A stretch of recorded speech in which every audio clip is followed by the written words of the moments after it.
Hello friends, welcome back to our channel history insight hub. आज हम discuss करेंगे HTET TGT social science 2021 का question paper. तो चलिए दोस्तों शुरू करते हैं। फर्स्ट क्वेश्चन 91 से, who gave the scarcity centric definition of economics? अर्थशास्त्र की दुर्लभता केंद्रित परिभाषा किसने दी? तो दोस्तों ये दी थी रॉबिन्सन ने। रॉबिन्स ने। Answer number 2 is correct. इसमें सिंपली कहा गया है कि जो संसाधन है वो सीमित अमाउंट में होते हैं, लेकिन जो हमारी इच्छाएं होती हैं वो असीमित होती हैं, मतलब स्कार्सिटी। तो ये है किसने दिया उदाहरण? रॉबिन्स ने। नेक्स्ट क्वेश्चन, भारत व पाकिस्तान के मध्य परमाणु प्रतिष्ठानों को साझा करने संबंधी संधि पर हस्ताक्षर कब हुए थे? तो दोस्तों ये एग्रीमेंट हुआ था 31 दिसंबर 1988 को। और इम्प्लीमेंट कब हुआ? इम्प्लीमेंट हुआ था 27 जनवरी 1991 को। तो जो इस क्वेश्चन का आंसर है वो होगा फर्स्ट, 31 दिसंबर 1988, जब ये एग्रीमेंट साइन हुआ था। Next question, which of the following is not an iron ore producing area of Orissa? इसमें पूछ रखा है कि उड़ीसा का लौह अयस्क उत्पादक क्षेत्र कौन सा नहीं है। तो इसमें दोस्तों बिल्कुल सिंपल है, कुद्रेमुख नहीं है, क्योंकि जो कुद्रेमुख है वो कहाँ का है? वो है दोस्तों कहाँ का? कर्नाटक से, यहाँ से ये पड़ता है कर्नाटक। कर्नाटक में है Kudremukh. Okay guys, next question, the thunderstorm causes rainfall during April and May in Assam are called? मतलब कि असम में अप्रैल और मई में तूफानों से होने वाली वर्षा को क्या कहलाती है? ये कहलाती है बारदोली छीड़ा। बारदोली छीड़ा। नेक्स्ट, अक्षोभ मंडल में सामान्य ताप पतन दर है, मतलब normal lapse rate in troposphere. तो ये है दोस्तों 6.5 डिग्री सेल्सियस पर 1000 मीटर। मतलब कि 1 किलोमीटर जाने पर 6 डिग्री, लगभग 6.5 डिग्री सेल्सियस जो तापमान है वो कम होता है। Temperature decreases with increase in height. Okay guys, तो इसका आंसर आ गया third. Next question, in which year did the incident of bloody Sunday took place in Russia? खूनी रविवार की घटना किस वर्ष हुई थी? तो ये हुई थी दोस्तों 1905 में। और क्या था ये खूनी रविवार? इसमें ऐसा था कि कुछ मजदूर और उनके एक नेता था फादर जियोग्रे गैपन, वो चले गए थे सभी के सभी winter palace. Winter palace. Winter palace है रशिया का। जो रूलर था उस टाइम पे उसका नाम था जार, जार निकोलस द्वितीय।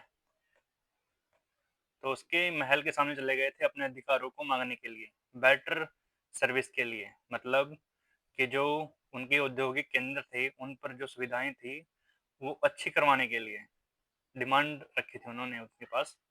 तो जो ये जार था, जार निकोलस द्वितीय, इसने अपने सैनिकों को हमला करने का आदेश दे दिया और इस दौरान लगभग 100 के आसपास जो मतलब वर्कर्स थे उनकी डेथ हो गई थी फायरिंग में। तो इसको कहा जाता है खूनी रविवार। कब हुआ था? 1905 में। नेक्स्ट क्वेश्चन, इसमें हमें सही सम्मिलित करना है दोस्तों, कौन सा थॉट किसने लिख रखा है। तो political science is an art, मतलब राजनीतिक विज्ञान कला है। तो ये किसने कहा है? ये कहा है ब्लंशली ने। नेक्स्ट, राजनीतिक विज्ञान कला दर्शन व विज्ञान का समन्वय है। Political science is combination of art philosophy and science, ये कहा है कैटलिन ने। तो दोस्तों देखो, ए का 2, ए का 2, बी का 4, तो इसका आंसर आ जाएगा ये। बाकी भी आप डिस्कस करो। और political science is science of state, political science is science of state, ये कहा है किसने? ये कहा है गेटल ने।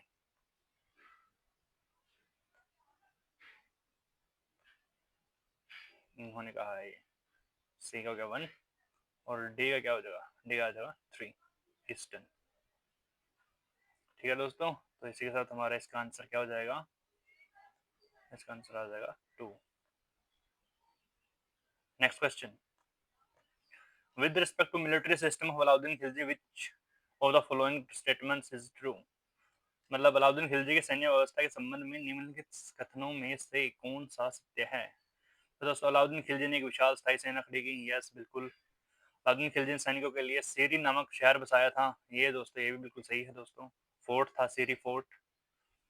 और अलाउद्दीन खिलजी ने सैनिकों को एकता के स्थान पर नकद वेतन दिया था, ये भी बात बिल्कुल सही है दोस्तों। नेक्स्ट, तो इसका आंसर क्या आ जाएगा दोस्तों, इसका आंसर आ जाएगा 4th। Next question, what is the difference between north south extent and east west extent of India. तो इसमें सिंपल सा ये पूछ रखा है दोस्तों कि जो भारत है, ये अपना इंडिया हो गया जैसे,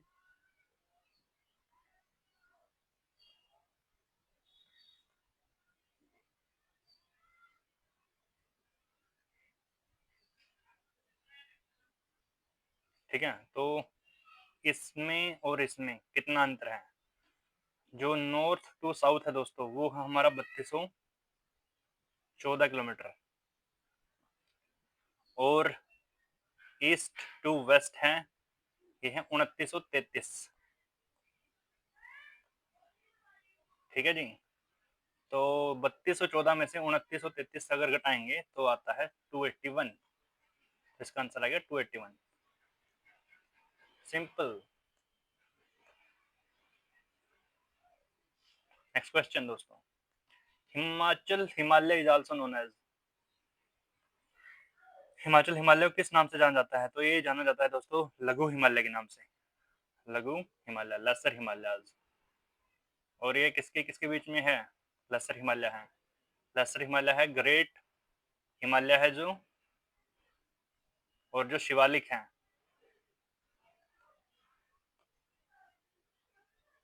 उसके बीच में है हिमाचल हिमालय, हिमाचल हिमालय। ओके दोस्तों, ये याद याद रख सकते हो। Next question, which of the following is not part of national food security mission 2007। तो दोस्तों इसमें जो ऑयल सीड्स मिशन है ये इससे संबंधित नहीं था, ये बाद में अडॉप्ट कर लिया गया था, बट शुरुआत में केवल ये 3 ही थे, ओनली ये दिस थर्ड। तो इसका आंसर आ जाएगा तिलहन मिशन, ये इसका अंग नहीं था, बाकी थे। Next question, the exponent of mahalwari system, मतलब कि महालवाड़ी व्यवस्था के प्रतिपादक कौन थे। तो दोस्तों ये थे होल्ट मैकेंजी। आप ऐसा भी याद रख सकते हो जैसे महल है, महल में एम है और एम यहाँ पे भी है, तो आप ऐसे भी याद रख सकते हो इसको। और महालवारी सिस्टम क्या था, महालवारी सिस्टम में एक पूरा का पूरा विलेज था, जैसे ये हो गया विलेज, इसका जो टैक्स होता था वो इकट्ठा करता था हेडमैन, विलेज हेडमैन, और विलेज हेडमैन था वो देता था एक टैक्स किसको, ईस्ट इंडिया कंपनी को। ठीक है दोस्तों, और विलेज को कहते हैं महल, महाल, इसलिए इसका नाम महालवाड़ी व्यवस्था पड़ा है। किसने चालू की थी, Fort Mackenzie. Next question, Make in India is related to which of the following field. Make in India किससे संबंधित है, मेक इन इंडिया तो सिंपल सा है, ये है मैन्युफैक्चरिंग सेक्टर से, विनिर्माण क्षेत्र। Next question, person with disabilities have equal rights and that of the government should make possible their full participation in society। तो ये किस एक्ट में कहा गया है,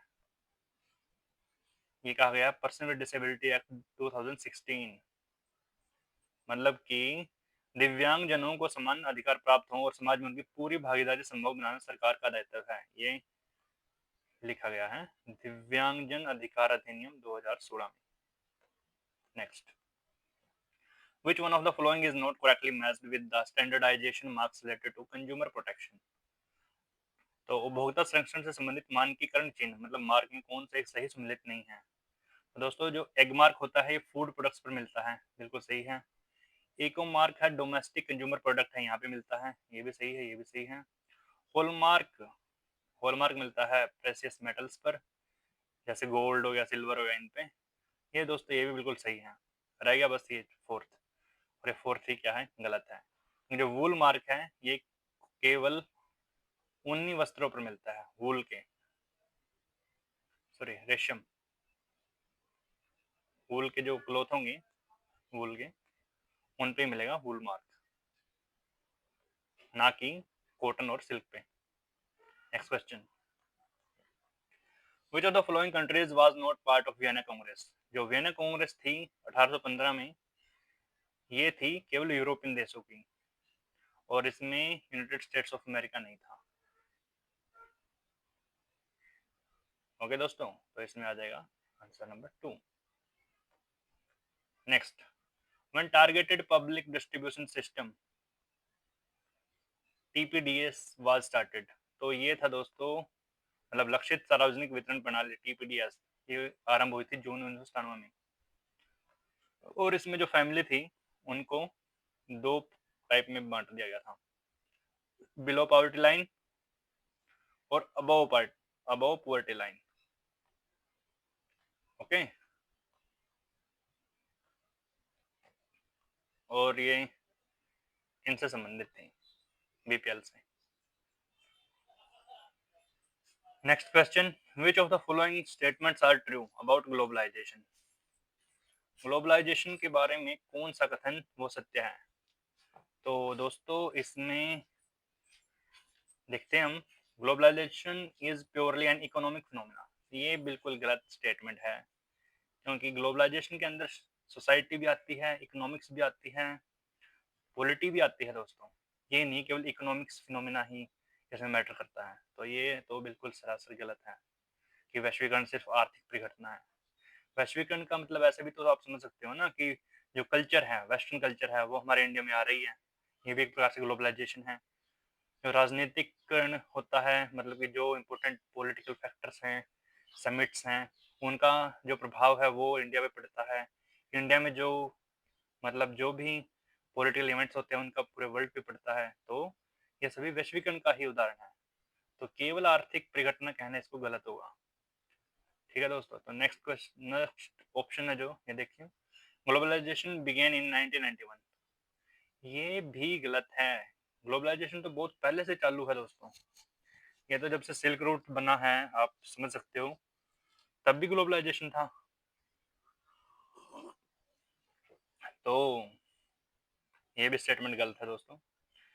नेक्स्ट देखो, globalization is the same thing as westernization. नहीं जी, ये भी गलत है कि वैश्वीकरण और पश्चिमीकरण समान होता है, बिल्कुल गलत है दोस्तों ये भी। Globalization is a multi dimensional phenomena, ये बिल्कुल सही स्टेटमेंट दी है दोस्तों इन्होंने। Globalization is a multi dimensional phenomena, तो ये हो जाएगी बिल्कुल सही, और ये ही इसका आंसर है। इसमें पूछा गया था ट्रू, फिर the following statement are true. यहाँ भी ध्यान से पढ़ना है आपको, ट्रू है या फॉल्स। तो इसका आंसर आ गया fourth. Next question, Which one of the following Sufi Sant are not associated with Naqshbandi सिलसिला? मतलब कि नक्शबंदी सिलसिले से इनमें से कौन संबंधित नहीं है? तो इनमें से तो दोस्तों जो शेख शरफुद्दीन याहिया मनहेरी है, ये नक्शबंदी सिलसिले से संबंधित नहीं है। बाकी तीनों ऊपर के ये सभी नक्शबंदी सिलसिले से संबंधित हैं। तो इसका आंसर हो जाएगा fourth. Next question, Who was the governor of RBI at the time of implementation of new economic reforms? तो 1991 में, मतलब नवीन आर्थिक सुधारों के लागू होने के समय आरबीआई के गवर्नर कौन थे? कौन थे सोचो।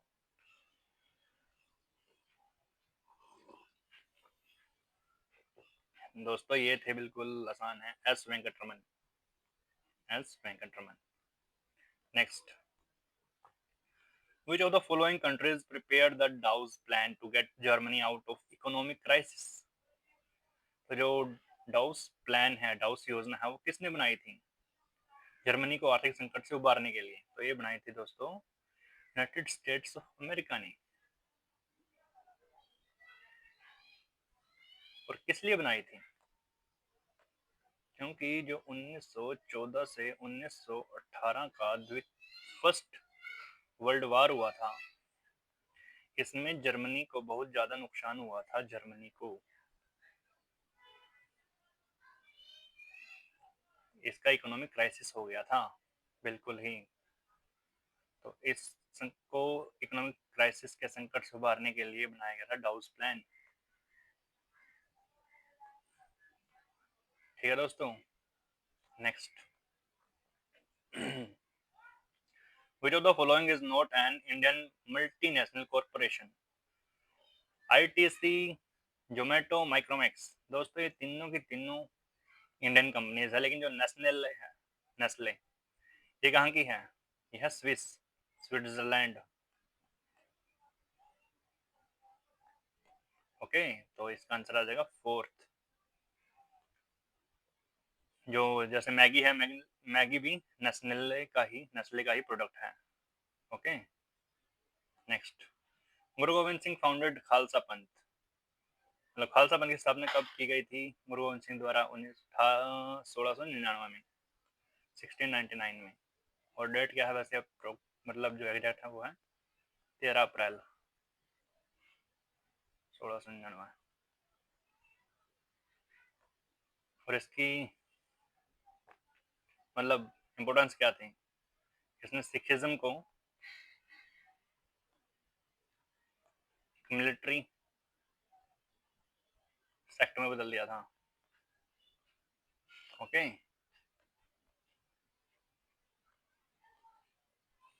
सैनिक दल में बदल दिया था इन्होंने, मतलब सिखिज्म को।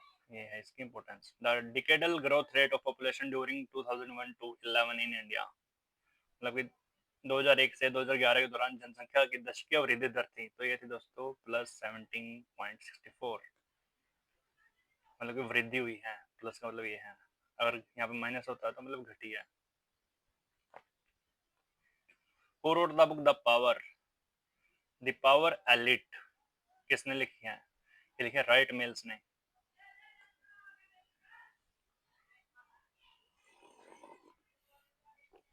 Next question. Which one of the following is not correctly matched? मतलब कौन सा सही सम्मिलित नहीं है? तो देखिए दोस्तों, प्रेयरी है, ये ग्रासलैंड मिलते हैं नॉर्थ अमेरिका में, बिल्कुल सही है। वेल्ड, साउथ अफ्रीका, ये भी सही है। डाउन्स, साउथ अमेरिका, ये तो दोस्तों गलत हो गया, क्योंकि डाउन्स कहाँ मिलते हैं? ये मिलते हैं दोस्तों ऑस्ट्रेलिया। ऑस्ट्रेलिया में जो घास के मैदान होते हैं उनको बोला डाउन्स।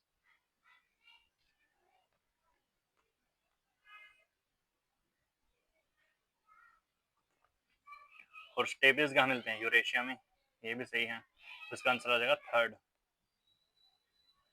नेक्स्ट। निम्न में से कौन सा प्रकार मैक्स वेबर के वैधता विचार का नहीं है? तो दोस्तों जो कानूनी वैधता है ये भी बिल्कुल सही है। शक्ति वैधता है दोस्तों, ये गलत है, ये मैक्स वेबर के वैधता का विचार नहीं है। परंपरागत वैधता और कृष्माई वैधता, ये भी सही है। तो इसका आंसर आ जाएगा power authority. Next. Chinook wind flows in. Chinook कहाँ पर बहती है? ये एक हवा का नाम है, ये बहती है दोस्तों यूएसए में, United States of America. Next. अधोलिखित कथनों में से सत्य कथन क्या है? ब्रिटिश काल में डायट्रिच बेरेंडिस देश के पहले महानिरीक्षक बने थे वन के। तो दोस्तों ये स्टेटमेंट बिल्कुल सही है। इंपीरियल फॉरेस्ट रिसर्च इंस्टीट्यूट की स्थापना 1905 में देहरादून में हुई। दोस्तों ये गलत हो जाएगा, क्योंकि इसकी स्थापना हुई थी 1906 में, ना कि 1905 में, तो ये गलत हो गया। Next. In the forest act of 1878 the forest were divided into two categories.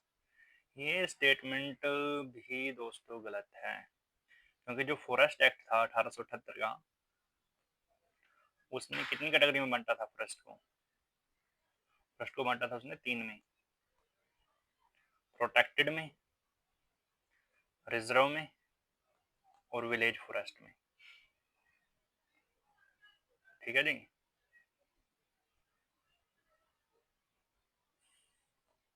तो इसलिए वो थर्ड स्टेटमेंट ये गलत हो जाएगी। तो इसका केवल बस आ जाएगा only one statement is correct first. Next, which is not a direct challenge towards Indian democracy. तो भारतीय लोकतंत्र के समूह कौन सी प्रत्यक्ष चुनौती नहीं है? तो दोस्तों इसका आंसर है डिग्रेडेशन ऑफ मोरल वैल्यूज, मतलब नैतिक मूल्यों का पतन। ये डायरेक्ट नहीं है लेकिन इनडायरेक्ट जरूर है। बाकी के जो ऑप्शन है, danger of communalism, caste system, ये डायरेक्ट थ्रेट है दोस्तों इंडियन डेमोक्रेसी के लिए। तो इसका आंसर आ जाएगा नैतिक मूल्यों का पतन। In which part of Indian constitution union and the state administrative relations are mentioned. तो दोस्तों किस पार्ट में union and state administrative relation mentioned है? तो इसमें तो दोस्तों ऑप्शन दे ही नहीं रखा जो सही है, क्योंकि ये मेंशन किस में है? पार्ट 11 और चैप्टर है इसका 2, और 2 तो यहाँ पर दे ही नहीं रखा।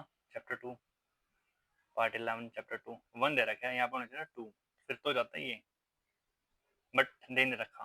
तो इसका आंसर आ जाएगा all options are wrong. Next, Alauddin Khilji के विजयों का सही कालक्रम है।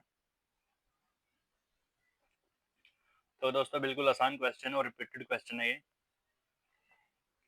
और आप एक न्यूमोनिक्स भी बना सकते हैं इसका। घर सीडी, मतलब घर पे सीडी है, सीडी आप देखते हो कंपैक्ट डिस्क, घर सीडी जिसे गुजरात, गुजरात 1299, आर से रणथंबोर, रणथंबोर 1301,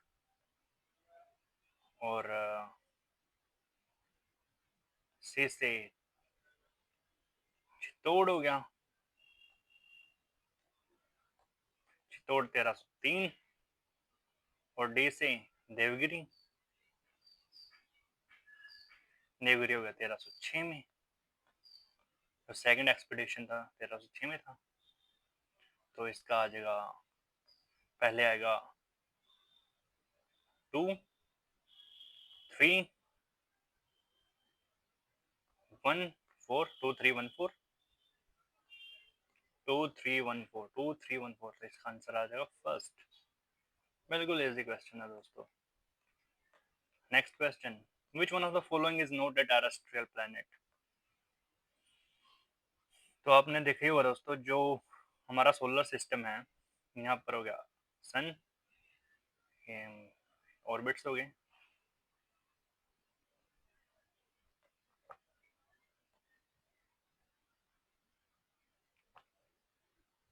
ऐसे है। तो जो यहाँ पर है, यह मरकुरी, यहाँ पे विनस,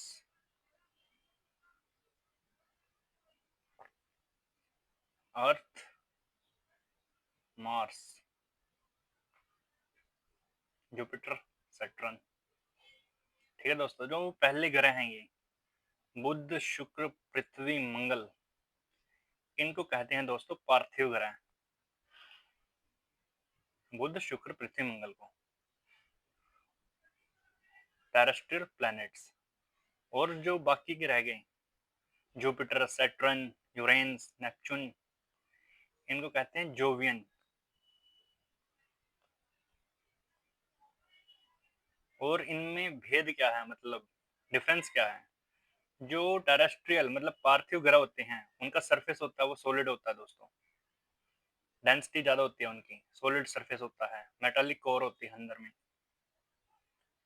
जबकि जो जोवियन प्लेनेट है, यहाँ पर जो गैस की मात्रा है वो सबसे ज्यादा होती है, गैसीय आवरण होता है, इसलिए इसका आंसर कौन सा आ जाएगा? अब इसका आंसर आ जाएगा जुपिटर, बृहस्पति, क्योंकि ये तीनों तो कौन से हो गए?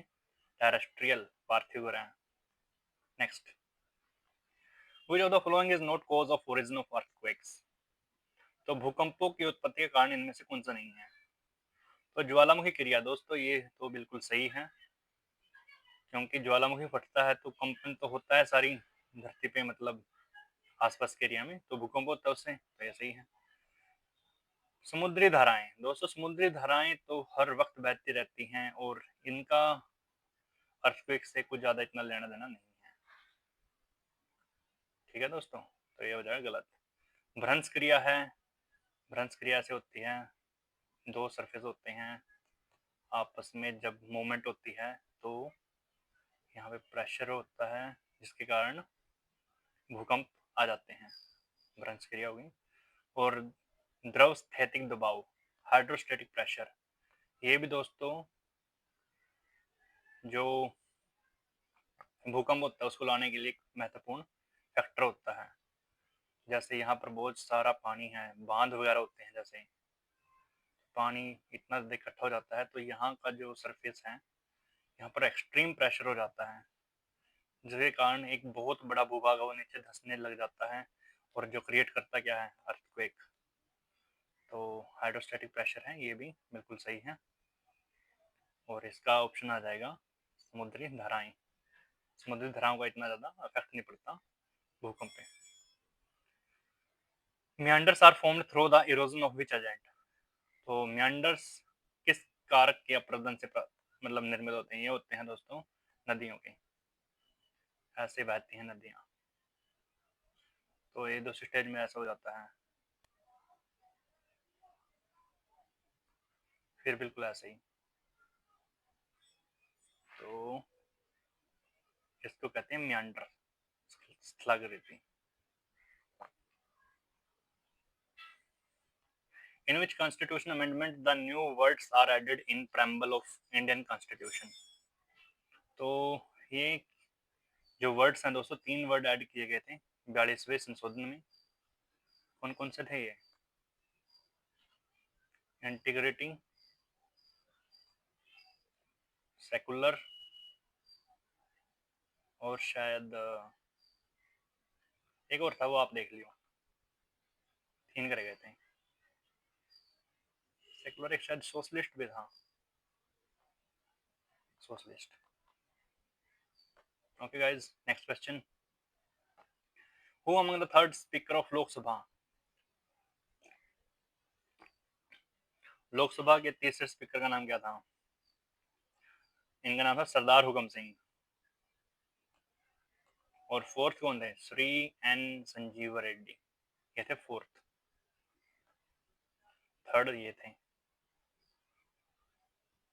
नेक्स्ट, भारत का उपराष्ट्रपति निर्वाचित किया जाता है, किनके द्वारा निर्वाचित किया जाता है दोस्तों? किया जाता है संसद के सदस्यों द्वारा, मेंबर्स ऑफ पार्लियामेंट के द्वारा।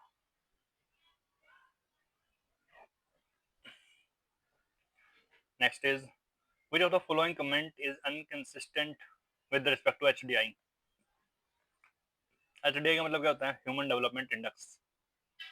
और इसमें क्या रहेगा? HDI stand for hunger development index. No दोस्तों, ये गलत हो जाएगा स्टेटमेंट, क्योंकि इसका मतलब होता है ह्यूमन डेवलपमेंट इंडेक्स, मानव विकास सूचकांक। ओके गाइज, तो पहले स्टेटमेंट होगी गलत। द्वितीय स्टेटमेंट देखते हैं। यह क्रिया शक्ति समता पद्धति का उपयोग करता है, बिल्कुल सही है दोस्तों ये तो। It uses purchasing power parity method. Life expectancy at birth denotes average expected life of person at time of birth, ये भी दोस्तों बिल्कुल सही है।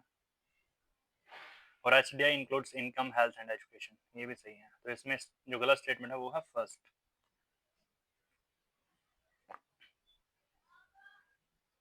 तो ये स्टेटमेंट इसका आंसर आ जाएगा, ये गलत है।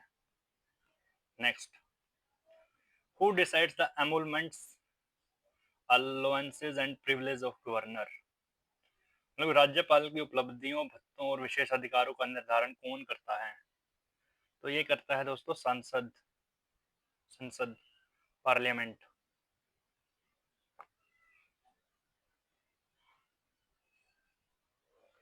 Okay guys, next question. Which of the following is not a function of Reserve Bank of India? Reserve bank of India का कार्य नहीं है, तो ये है दोस्तों क्रिएशन ऑफ क्रेडिट, साख का सृजन किसका कार्य है? ये कार्य है कमर्शियल बैंक्स का, कमर्शियल बैंक्स का, तो इसलिए स्टेटमेंट हो जाएगा गलत। बाकी देखते हैं क्रेडिट कंट्रोल, ये भी आरबीआई का काम है, मॉनेटरी पॉलिसी ये भी, इशू ऑफ करेंसी नोट्स ये भी, तो केवल ये गलत है दोस्तों। Okay next, which of the following backward state in female literacy in India as per census 2011? 2011 की जनगणना के अनुसार भारत में महिला साक्षरता में सर्वाधिक पिछड़ा राज्य कौन सा था? कौन सा था? यह था बिहार। और कितनी थी साक्षरता दर यहाँ पे महिलाओं की? 51.5%। और सबसे ज्यादा किसकी थी? 90.2% ये थी केरल में। Next question, what is the order of contribution of different sectors of GDP of India? तो इसमें 3 अक्षेत्र दे रखे हैं दोस्तों, 3 नहीं होते हैं, तो किसके कंट्रीब्यूशन सबसे ज्यादा है? तो सबसे ज्यादा कंट्रीब्यूशन जो है वो है तृतीयक सेक्टर का, ये होता है सर्विस सेक्टर। द्वितीयक अक्षेत्र है, ये होता है मैन्युफैक्चरिंग सेक्टर। ये हो गया सर्विस, जैसे ट्रांसपोर्टेशन हो गया, फाइनेंस हो गया। द्वितीयक में आते हैं जो मैन्युफैक्चरिंग सेक्टर है, विनिर्माण कार्य। और टर्शियर मतलब सॉरी प्राथमिक में आते हैं प्रोडक्शन, जैसे एग्रीकल्चर, फिशिंग, माइन एक्सेट्रा। तो इसका ऑर्डर है, सबसे ज़्यादा है टर्शरी का कंट्रीब्यूशन जीडीपी में, लगभग 55 से 60%। और उसके बाद सेकेंडरी का आता है 25 से 26%, और बाकी प्राइमरी सेक्टर। तो ये ऑप्शन आ जाएगा first. Next, from which of the following archaeological site pit houses, मतलब कि गर्तवास, गर्तवास कहाँ से प्राप्त हुए हैं? ये हैं बुरजहोम से। बुरजहोम कहाँ है? ये है दोस्तों जम्मू कश्मीर में। ठीक है next, in which article of Indian constitution the composition of panchayat is described? तो किस अनुच्छेद में पंचायतों की संरचना वर्णित है? तो ये है दोस्तों कहाँ पे? 243 में। Next, which economist first studied poverty in India and indicated a decrease in the percentage of rural poor between 1956 to 68? तो ये किया था दोस्तों स्टडी किसने? बीएम दांडेकर ने, और इनके साथ में एक आदमी और थे जिसका नाम था आर नाथ। इन दोनों ने किया था ये सर्वेक्षण था जो। नेक्स्ट क्वेश्चन, तो अक्षेत्रफल के अनुसार निम्नलिखित महासागरों का सही घटता क्रम क्या है? तो सबसे बड़ा सागर कौन सा है? सागर नहीं मतलब महासागर। सबसे बड़ा महासागर है प्रशांत महासागर, प्रशांत। प्रशांत के बाद आता है अटलांटिक, अटलांटिक के बाद हिंद, और हिंद के बाद आर्कटिक। तो इसका आंसर हो जाएगा 2।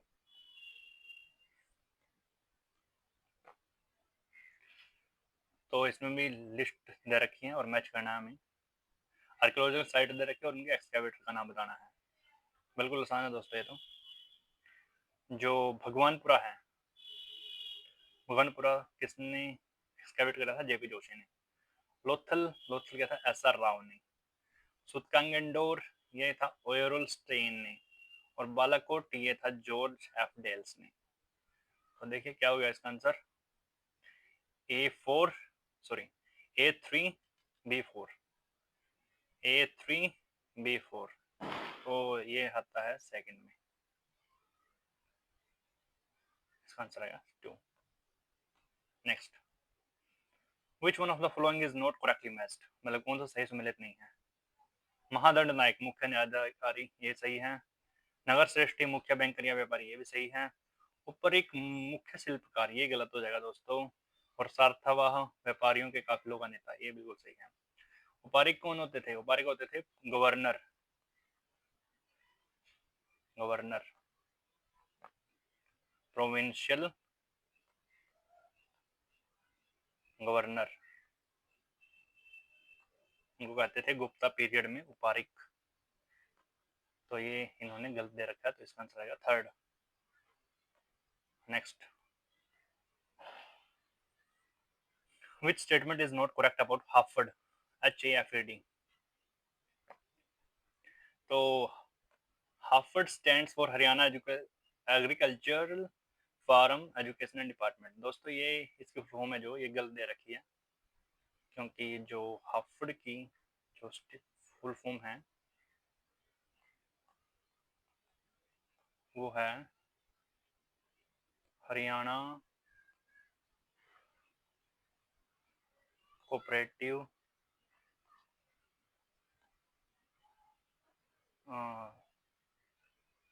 सर्विस एंड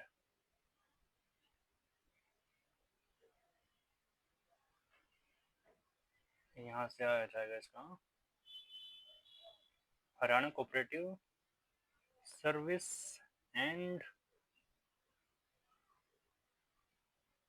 सप्लाई एंड ऐसा कुछ था दोस्तों, लेकिन ये स्टेटमेंट नहीं है, मतलब ये गलत दे रखा है इन्होंने। Haryana cooperative service of society कुछ ऐसा ही थी, मुझे ध्यान नहीं आ रहा अभी। तो आप देख लियो, एक बार सर्च कर लियो हाफेड के फुल फॉर्म में जो है वो, लेकिन ये नहीं है वो, ये पक्का है। HAFED is largest apex cooperative union in state of Haryana. ये बिल्कुल सही है दोस्तों statement. HAFED come into existence on 1 November 1966, ये भी सही है। और जो है last statement, HAFED plans to open HAFED markets in all the districts of Haryana, ये भी दोस्तों सही है। तो पहली जो स्टेटमेंट है वो ही हो जाएगी ओनली इनकरेक्ट, इसका आंसर हो जाएगा first. Next, in which of the following inscriptions of Ashoka his name Ashoka has been mentioned.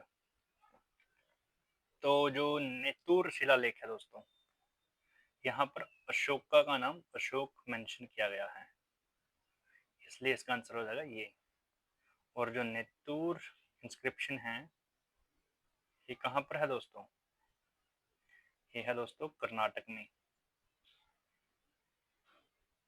और आपको बाकी जो शिलालेख दे रखे हैं इसमें, इनके बारे में पता होना चाहिए। जो भाबरू शिलालेख हैं ये है दोस्तों राजस्थान में। और जो रूपनाथ शिलालेख हैं ये है दोस्तों मध्य प्रदेश में, एमपी में। और अहरोरा शिलालेख ये है यूपी में। लेकिन इसका जो आंसर है वो आएगा नेतुर शिलालेख। नेक्स्ट क्वेश्चन,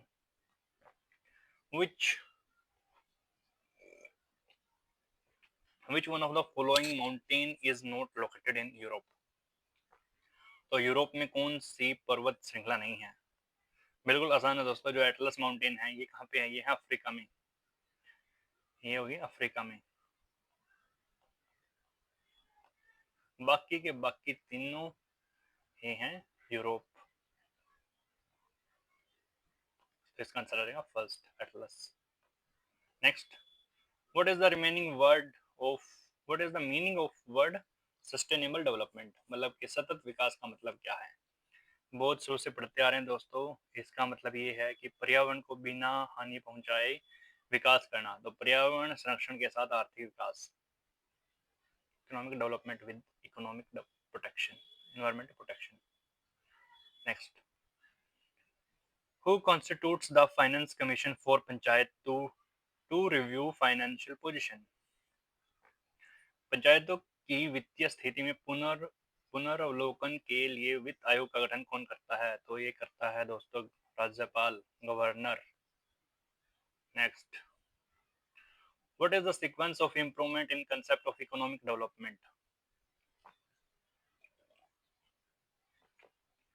तो इसका तो आंसर है दोस्तों बिल्कुल आसान है।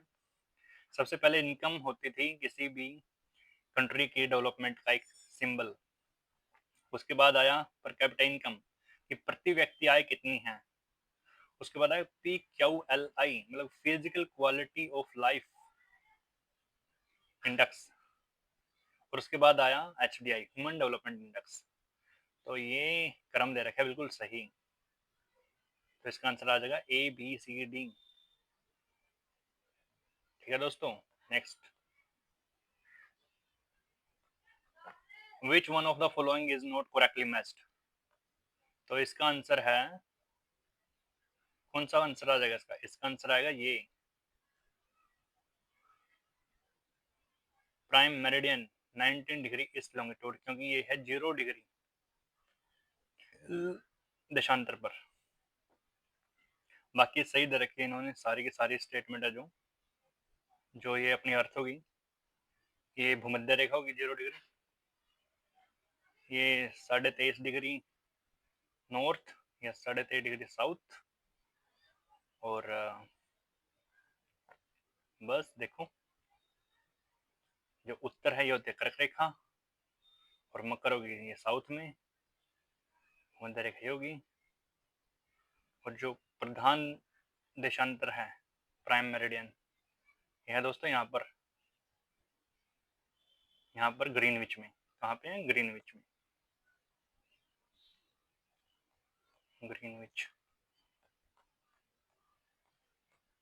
इंग्लैंड में है, ये यूके में। बाकी देखो अगर क्या है, ये international date line 180 degree east and 180 degree west longitude, ये दोस्तों बिल्कुल सही दे रखा है इन्होंने। तो बढ़ते हैं नेक्स्ट क्वेश्चन की ओर, क्योंकि इसका आंसर आ गया third. Match list 1 with list 2, committee दे रखी है और उनका ईयर बताना है। तो जो अशोक मेहता कमेटी है दोस्तों, ये थी 1978 में, किससे संबंधित है? ये है पंचायती राज से। नेक्स्ट, LM सिंघवी कमेटी, ये बनी थी दोस्तों 1986 में, ये दोनों किससे संबंधित है? पंचायती राज। जोन मथाई कमेटी, ये बनी थी दोस्तों 1953 में, बिल्कुल सही है। और संथानम कमेटी 1963, ये भी सही है। तो इसका तो दोस्तों सिंपल सा आंसर है, वो आ जाएगा A2B1C3D4। बस हो गया third. Next question, which one of the following is most violent and explosive type of volcanoes। Okay, तो सबसे ज्यादा विस्फोटक ज्वालामुखी कौन सी प्रकार का होता है? तो वो होता है दोस्तों पिलियन। हवाई टाइप जो वोल्केनो होते हैं वो कम एक्सप्लोसिव होते हैं, स्ट्राम्बोली उनसे थोड़े ज्यादा होते हैं विस्फोटक, और वोल्केनियन ये होते हैं तीसरे नंबर पे सबसे ज्यादा विस्फोटक। तो ये इन्होंने क्रम दे रखा है बिल्कुल सही, सबसे कम, उससे ज्यादा, उससे ज्यादा, उससे ज्यादा। तो पिलियन टाइप है वो सबसे ज्यादा होते हैं विस्फोटक। Next question, waiting waiting in the Chola period was, vetti क्या था? वेट्टी था दोस्तों एक काइंड ऑफ टैक्स। कैसा टैक्स था ये? फोर्स्ड लेबर भी हो सकता था ये, अनपेड लेबर, मतलब अनपेड लेबर, मतलब इन इस काम को करने के लिए मतलब इनको कोई रुपए नहीं दिए जाते थे, टैक्स था दोस्तों एक प्रकार से। Next, which of the following rulers in the builder of is the builder of Nishumbh Sudani Devi temple. Okay, तो निशुंभ सूदनी देवी मंदिर का निर्माता कौन था? तो ये था दोस्तों विजयला चोला। और जो निशुंभ सूदनी देवी है ये किससे संबंधित है? दुर्गा माता से, दुर्गा माँ। ओके दोस्तों, तो दोस्तों इसी के साथ हमारा क्वेश्चन पेपर कंप्लीट होता है। जो भी चैनल पर नए हो कृपया सब्सक्राइब कर लें और वीडियो को ज़्यादा से ज़्यादा शेयर करें, लाइक करें। तो दोस्तों मिलते हैं आपसे नेक्स्ट वीडियो में। Okay, take care guys, tata, see you.